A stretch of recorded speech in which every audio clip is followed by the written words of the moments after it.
Shalom, selamat pagi saudaraku. Tahukah saudaraku, menjadi hutang yang harus kita bayar bahwa kita hari ini menjadi manusia yang mencapai keadaan yang berkenan di hadapan Allah. Kita harus membayar itu semua supaya kita benar-benar bisa menjadi kesukaan Allah. Terutama bagi para pelayan jemaat, ada utang yang harus dipenuhi, yaitu mengantar jemaat menjadi orang-orang yang berkenan kepada Allah, yang siap menghadap tahta pengadilan Kristus. Dan Allah memutuskan bahwa jemaat layak menjadi anggota keluarga kerajaan surga suatu hari kelak.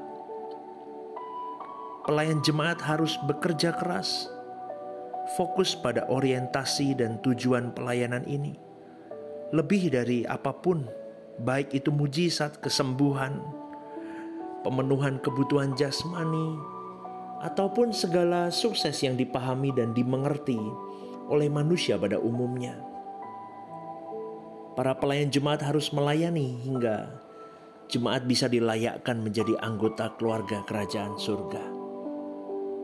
Betapa bersyukurnya dan berbahagianya kalau di kekekalan kita dibawa pada kemuliaan ini, saudaraku. Tidak ada hal lain yang kita boleh anggap besar, mulia, dan bernilai selain hal ini. Kita sedang menyongsong dunia yang tidak jelas, yang tidak terprediksi, saudaraku. Maka kita harus benar-benar mengalami perubahan sampai menjadi manusia yang memang benar-benar berkenan di hadapan Allah. Dengan mengusahakan ini di dalam pelayanan, kita juga akan memaksa diri untuk mengalami perubahan. Maka ayo kita berjuang, saudaraku. Waktu kita berdoa, bernyanyi, berkhotbah, apapun yang kita lakukan di dalam kita melayani, di dalam pekerjaan Tuhan, ya, kita harus benar-benar bertanya kepada diri kita, apakah ada perubahan yang positif dan benar di dalam hidup kita, sehingga dapat dirasakan dan berdampak di dalam hidup orang yang melihat hidup kita. Karena semua bisa bertopeng, nampak di dalam ketulusan. Betul, saudaraku. Tetapi ketulusan atau ketidaktulusan, kesombongan atau kerendahan hati, tidak ada yang tahu. Yang tahu dirimu dengan Tuhan. Maka ini proyek besar, saudaraku. Proyek yang berdampak kepada kekekalan. Bagaimana setiap kita diubah menjadi simfoni indah Tuhan. Sehingga ketika Elohim Yahweh mendengar, Bapa di surga mendengar hidup kita, itu seperti alunan nada indah di telinganya. Bagaimana hidup kita benar-benar menjadi keharuman untuk Dia. Kalau belum, saudaraku, berarti pelayanan kita gagal. Pelayanan kita masih main-main. Pelayanan kita masih sembrono dan belum sungguh-sungguh. Siapa yang akan dihukum? Pasti kita, para pelayan Tuhan, orang-orang yang ambil bagian, saudaraku. Dalam Injil kita menemukan kesaksian mengenai orang-orang yang dipanggil Yesus sebagai pengikutnya. Mereka selalu mengalami perubahan yang sangat radikal, bahkan drastis, saudaraku. Berbeda dari keadaan sebelum dipanggil. Petrus misalnya, Yohanes dan saudara-saudaranya benar-benar bisa meninggalkan jala dan perahu ikannya. Bahkan Petrus sendiri meninggalkan keluarganya untuk mengikuti Yesus. Di Alkitab kita juga menemukan Lewi yang kemudian berganti nama menjadi Matius. Dia harus meninggalkan meja cukainya, jabatannya, pekerjaannya yang mendatangkan banyak keuntungan materi.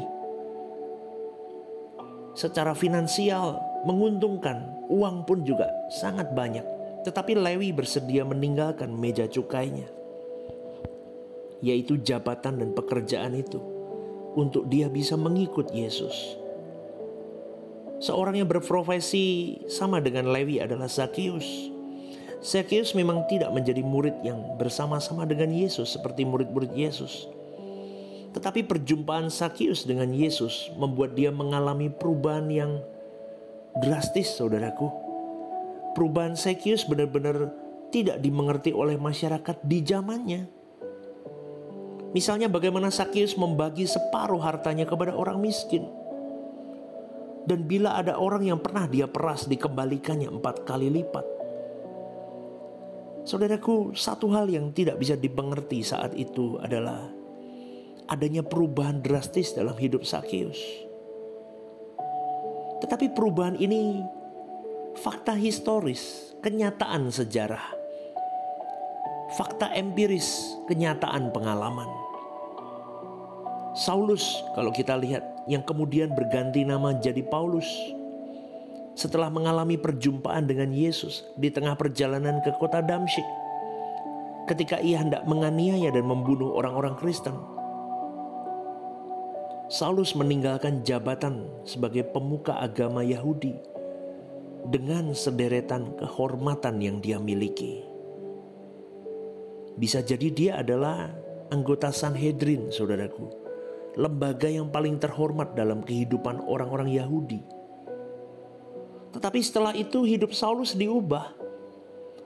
Saulus menjadi misionaris yang menjungkir balikan dunia kekafiran, khususnya Eropa. Yang saya sebutkan ini baru segelintir nama-nama yang tertulis di Alkitab, saudaraku. Kisah mengenai orang-orang yang diubahkan Tuhan dengan drastis akibat dia berjumpa dengan Yesus. Perubahan mereka itu sukar dimengerti. Di luar nalar logika umum, bahkan kalau menurut mata dunia, apa yang mereka lakukan itu bodoh. Mereka meninggalkan kenyamanan hidup. Dia membayar harganya dengan tertatih mengiring Yesus. Dunia berkata itu bodoh, saudaraku. Itu kebodohan dan ngapain kau lakukan itu? Sampai di titik ini semoga para pendengar renungan The Message mulai menelaah, memahami. Tapi inilah fakta kehidupan orang-orang yang benar-benar mengalami perjumpaan dengan Yesus. Real, saudaraku. Hari ini belum tentu orang bisa seperti ini kalau mereka tidak sungguh-sungguh mengalami Yesus. Ingin sungguh-sungguh mengikut Dia. Jadi orang-orang yang mengalami perjumpaan dengan Yesus pasti meninggalkan kehidupan lamanya. Meninggalkan hidup wajarnya manusia pada umumnya. Dan menjadi tidak serupa dengan dunia sekitarnya. Saudaraku, orang yang memiliki percaya yang benar kepada Yesus tidak bisa tidak. Ia tidak mungkin memiliki hidup wajar seperti manusia lain yang tidak mengalami perjumpaan dengan Yesus. Dan jika perubahan itu berlangsung terus-menerus, ia semakin tidak serupa dengan dunia. Bahkan sebaliknya, ia akan semakin serupa dengan Yesus. Yesus inilah model anak Allah yang harus kita kenakan. Kita capai, dan inilah yang dimaksud dengan dilahirkan oleh Allah. Jadi menjadi kekhawatiran kita semua, jangan sampai kita tidak mengalami kelahiran oleh Allah itu, saudaraku. Maka harus memahami kebenaran Alkitab dengan benar. Jangan berpikir bahwa kelahiran baru itu terjadi secara supranatural, di luar pengertian akal manusia. Karena kelahiran baru itu sesuatu yang natural dan prosesnya panjang, saudaraku. Step by step Anda berjuang. Jadi perubahan-perubahan itu bukanlah anugerah, tapi respon kita. Bagaimana Anda dan saya merespon untuk mengalami kelahiran baru itu. Tuhan memberi potensi atau kemampuan untuk mengalami perubahan. Itu adalah anugerah untuk kita, saudaraku. Tetapi apakah perubahan benar-benar terjadi? Itu tergantung dari respon seseorang. Maka jika kita mendengar atau melihat cerita dari tokoh-tokoh Alkitab sebagian yang memang benar-benar mereka drastis berubah hidupnya, itu bukan anugerah, tetapi respon yang memang dia pilih untuk memilih mengalami perubahan ketika dia mengikut Yesus. Itu adalah respon untuk dia memilih membayar harga mengiring Yesus. Itu adalah respon untuk dia mengikuti apa yang dikehendaki oleh Tuhan Yesus dalam hidupnya. Kalau Anda dan saya mau mengalami perubahan drastis ini, saudaraku, mau tidak mau, kau dan saya harus hidup benar-benar memilih, merespon setiap hal yang ada di dalam hidup kita, seperti Tuhan Yesus merespon setiap pilihan dalam hidupnya yang menyenangkan Bapanya. Mari kita berjuang bersama hari ini, dan biarlah hari ini dan seterusnya menjadi battle, pertarungan kita untuk benar-benar kita membuat diri kehidupan kita ini menjadi simfoni indah di hadapan Elohim Yahweh. Selamat pagi, saudaraku. Tuhan memberkatimu. God bless you.